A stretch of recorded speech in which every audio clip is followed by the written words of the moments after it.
So how was your week? I hope you had a good one. It's weekend again, so it means it's time for us to review another very interesting research paper, and today we're going to talk about this paper, and it is about wastewater. Wastewater research had been done to review drug use patterns, pharmaceutical consumption patterns, the presence of viruses in different communities, but what this paper did is something different. In this study, the researchers linked wastewater biomarkers with a wide range of socio-demographic and socioeconomic factors, which yielded some very interesting correlational findings. So things like, what do people in rich neighborhoods eat and drink, and what do people in not so rich neighborhoods eat and drink? So let's take a look at their findings so that we can all compare our diet and our neighborhood to what they have found. Unlike many of the other experimental design papers that we talk about on this channel, this study is very straightforward. It's a correlational study, so there are no complicated experimental designs, there are no clever manipulations done on the test subjects. What these researchers did was they took water samples from 22 wastewater treatment plant catchments for biochemical analysis. And let me say this first, I am not a biologist, I am not a chemist, so there are many things in this paper I don't understand and can't even pronounce. So I will only talk about what I think I do understand from this paper. The researchers performed biochemical analyses on their water samples, and they focused on 42 biomarkers measured in these water samples. The researchers then correlated the amounts of these biomarkers with various socio-demographic and socioeconomic factors using either the Pearson correlation coefficient or Spearman's correlation, depending on the measurement levels of the specific factors involved. And here is what they found in simple terms. The first group of biomarkers that the researchers focused on are vitamins. So here's a bunch of chemical names that I can't even pronounce, but basically all these biomarkers represent a healthy dietary vitamin intake. And correlation analyses show that these biomarkers were significantly correlated with IRSAD, Index of Relative Socioeconomic Advantage and Disadvantage. And all vitamin B biomarkers were significantly correlated with rent. So these findings indicate that people who are rich and live in high rent areas tend to have a better and healthier dietary vitamin intake.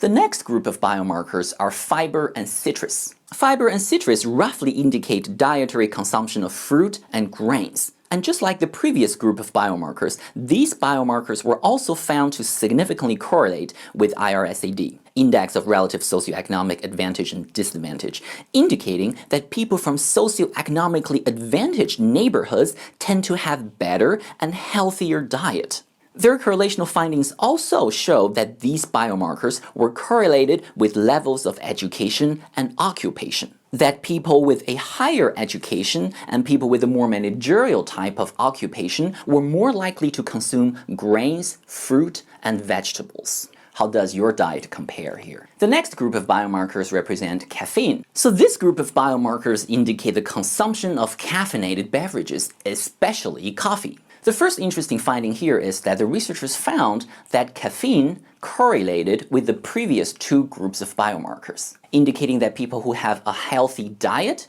also tend to drink more coffee. Furthermore, this group of biomarkers were significantly correlated with IRSAD and rent as well. So once again, this indicates that people who are rich and live in high rent areas tend to drink more coffee. The authors state that these findings are indicative that habitual consumption of coffee may reflect greater financial freedom, which allows the indulgence in caffeinated beverages, as well as the cultural institutionalization of regular coffee drinking among educated and advantaged populations. So, are you a big coffee drinker? Because according to these findings, educated and more socioeconomically advantaged people tend to drink coffee. All right, next group of biomarkers.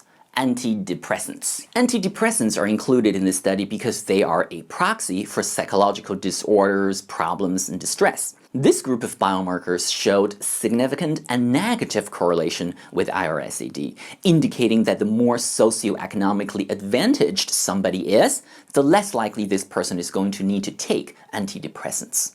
The researchers also looked at ethyl sulfite, a biomarker for alcohol consumption. While this biomarker was not significantly correlated with IRSAD, it was significantly correlated with rent income, and occupational levels, indicating more alcoholic consumption in socioeconomically advantaged groups in the population. And finally, the last group of biomarkers that we're going to talk about in this video is tobacco. So there were 3 specific biomarkers that the researchers focused on in this group. Only one of them, nicotine, exhibited significant results. With the exclusion of one outlier catchment, nicotine had significant negative correlations with IRSAD, or Index of Relative Socioeconomic Advantage and Disadvantage. So overall, with the 3 biomarkers taken into account, the researchers were not able to establish significant correlations here. But for nicotine, this one specific biomarker, and with the exception of just one catchment, the researchers found significant negative correlation, indicating or at least suggesting that socioeconomically advantaged people tend to smoke less. So there you go, these are the 6 group of biomarkers that I could understand. And now let's take a look at their figure 2, which is a very nice illustrative representation of their findings. And as you can see here, there are actually many different groups of biomarkers that they analyzed. I only discussed 6 of them because those 6 were the ones that I could rather easily understand. So in this figure, the horizontal axis is age, because age was significantly correlated with a large number of groups of biomarkers.